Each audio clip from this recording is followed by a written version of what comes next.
Media వారికి నమస్కారం. నా పేరు గుండ్రాజ నారాయణ గౌడ్, జయగౌడ ఉద్యమం తెలంగాణ రాష్ట్ర అధ్యక్షుని. మా కుల బంధువు ఆంధ్రప్రదేశ్ రాష్ట్ర మాజీ మంత్రివర్యులు జోగి రమేష్ గౌడ్ గారి ఇంటిపై దాడిని తెలుసుకొని మేము తెలంగాణ రాష్ట్ర వ్యాప్తంగా ఇక్కడి చర్యలను ఖండిస్తూ మేము ఇక్కడ అన్నగారిని పరామర్శించడానికి రావడం జరిగింది. కానీ మేము అక్కడ ఉండి ఊహించింది వేరు, ఇక్కడికి వచ్చిన తర్వాత మేము తెలుసుకునేది వేరు. ఇక్కడ జరిగిన సంఘటన ఏదో నిరసన తెలపడానికి వచ్చి తెలిపిపోయే విధంగా వచ్చినట్టు చేసి వారిపై అత్యాయత్నానికి దిగినట్టు మాకు ఇక్కడి సంఘటనలను బట్టి మేము గుర్తించినాము.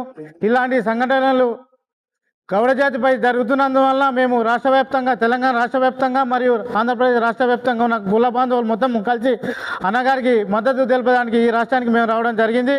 ఇలాంటి సంఘటనలు ఎక్కడే కానీ గౌడ జాతిపై జరిగితే మేము తీవ్రంగా పరిగణిస్తూ వారి దాడులకు ప్రతిదాడులను చేయడానికి మేము సిద్ధంగా ఉన్నాము. మా గౌడ జాతిని ముద్దు బిడ్డలను ఏ విధంగా కాపాడుకోవాలో మాకు తెలుసు. ఇలాంటి సంఘటనలు దేశవ్యాప్తంగా ఎక్కడ జరిగినా కానీ మేము జయగౌడ ఉద్యమం తరఫున ఉద్యమిస్తూ మా కులాన్ని కాపాడుకుంటూ మా కులం పైన దాడులు చేసిన వారిని మేము శిక్షించడానికి కూడా ముందు బాగానే ఉంటామని ఈ రాష్ట్ర ప్రభుత్వానికి తెలియజేస్తున్నాము. ఇదే రాష్ట్రంలో కాకుండా, ఆంధ్రప్రదేశ్లో కాకుండా దేశవ్యాప్తంగా కులాన్ని కాపాడుకోవాల్సిన అవసరం మా జయగౌడ ఉద్యమంకి ఉంది. మేము ఎక్కడ జరిగినా ఈ దాడులను ఖండిస్తూ అదేవిధంగా రెండు రాష్ట్రాలకు సుపరిచితులైన మన జోగి రమేష్ అన్న గౌడ్ గారికి మేము పూర్తి మద్దతును తెలియజేస్తున్నాము. వారికి మేము ఎన్నుదానుగా ఉంటూ వారి యొక్క ఇక్కడ జరిగిన దాడులను, అన్యాయాలను మేము దేశవ్యాప్తంగా తీసుకెళ్తూ ఈ చర్యలను మరీ పునరావృతం కాకుండా మేము హ్యూమన్ రైట్స్ కమిషన్కు కంప్లైంట్ చేయడానికి కూడా సిద్ధంగా ఉన్నాము.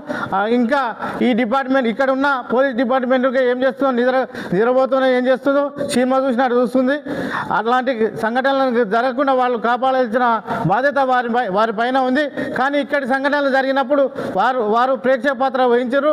ఇది ఏకపక్షంగా జరిగినట్టుగా మేము జయగౌడ ఉద్యమం భావిస్తుంది.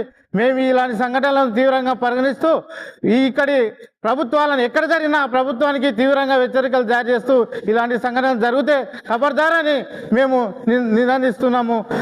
మరొకసారి తెలియజేస్తున్నాము, జోగి రమేష్ అన్న గౌడ్ గారికి ఇక్కడ ఉన్న రెండు తెలుగు రాష్ట్రాల్లో ఉన్న గౌడ జాతి మొత్తం అండగా నిలుస్తూ వారిని కాపాడుకునే విధంగా మేము ముందుకెళ్తామని తెలియజేస్తున్నాము.